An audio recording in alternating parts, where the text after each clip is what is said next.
الحمد لله رب العالمين والصلاة والسلام على سيدنا ونبينا محمد وعلى آله وأصحابه أجمعين. اما بعد، السلام علیکم و رحمت الله و برکاته. دوستان گرامی، بیایید لحظه در سفره قرآن بنشینیم و از این دسترخوان معنوی کلام الله برای خود غذای توشه بگیریم. بیایید این بار از یک آیه قرآن کریم حکم فقهی بیاموزیم.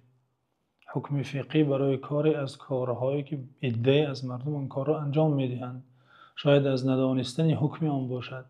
بیایید از قرآن بیاموزیم، در این آیه کریمه بنگریم، تدبر نماییم که این رفتار چه حکم دارد. کاری که حکم آن را میخواهیم در این آیه کریمه ببینیم، بهای آن را، حکم آن را تمایل به ظالمان است.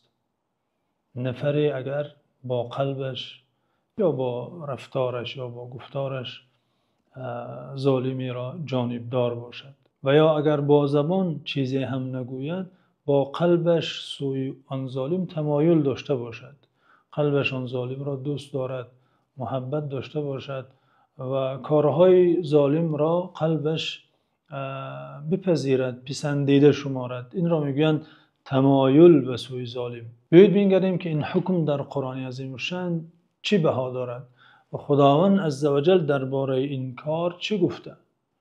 و تعالی در سوره هود فرموده: ولا تركنوا الى الذين ظلموا فتمسكم النار وما لكم من دون الله من اولیاء ثم لا تنصرون. در اینجا از نگاه زبان عربی و از نگاه علم اصول فقه صیغه نهی استفاده شده، یعنی فعلی لا ترکنو، فعلی که بازدارنده است. ولا ترکنو، و تمایل نکنید. قاطعانه خداوند عزوجل منع کرده ایستاده است از این فعل، یعنی به سوی ظالمان تمایل مکنید، با قلبهایتان میل مکنید که آتش دوزخ با آنان شما را نیز فرا میگیرد و در آن صورت به جز خدا هیچ ولی، هیچ دوست نخواهید داشت و یاری هم نمیشوید. واقعا دوستان عزیز، این آیه کریمه خیلی آیه تکان دهنده است، خیلی آیه هشدار دهنده است، وعید است به اصطلاح قرآن. آیه هشدار دهنده از عذاب است. باید هر مؤمنی را تکان دهد، باید هر مؤمنی را بیدار سازد، باید هر مؤمن خودش را در ترازوی این آیت گذارد و سنجد که قلب او مناسبتش با ظالم چگونه است. آیا قلب او تمایل به سوی ظالمان دارد و یا نه؟ و اگر احساس میکند که در قلبش اندکترین تمایل نسبت ظالمی دارد، اندکترین توافق نسبت ستمگران دارد، باید این رشته را قطع سازد. یعنی اینجا خداوند عزوجل نگفته ای بندگان من این کار خوبی نیست، ترکش کنید بهتر است. نه، گفته فتمسکم النار، ای بندگان من به سوی ظالمان تمایل مکنید، به سوی ظالمان قلبتان رغبت نکند وگرنه آتش دوزخ به شما میرسد. فتمسکم النار، این خیلی وعید شدید است. به این اکتفا نکرده خداوند عزوجل وعید را با وعید دیگر اضافه نموده: و ما لکم من دون الله من اولیاء، شما به جز خدا دوست دیگری نخواهید داشت. هیچ کسی دست شما را در این صورت گرفته نمیتواند.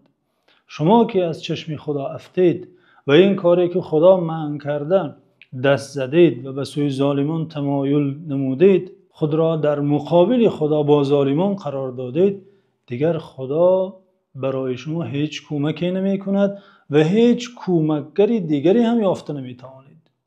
آن ظالمانی که در پهلویشان استادید، تمایل کردید، تحسین گفتید، آنها جان خود را خلاص کرده نمی توانند. کجا دست شما گیرند؟ بدین خاطر هیچ دوستی کمکگری یافته نمی توانید. و ما لکم من دون الله من اولیاء ثم لا تنصرون. وعید سوم، سپس شما یاری کرده نمی شوید، تنها گذاشته می شوید، هیچ کسی به شما یاری نمی کند، هیچ کسی دست شما نمی گیرد. عقوبت این عمل خود را خواهد چشید.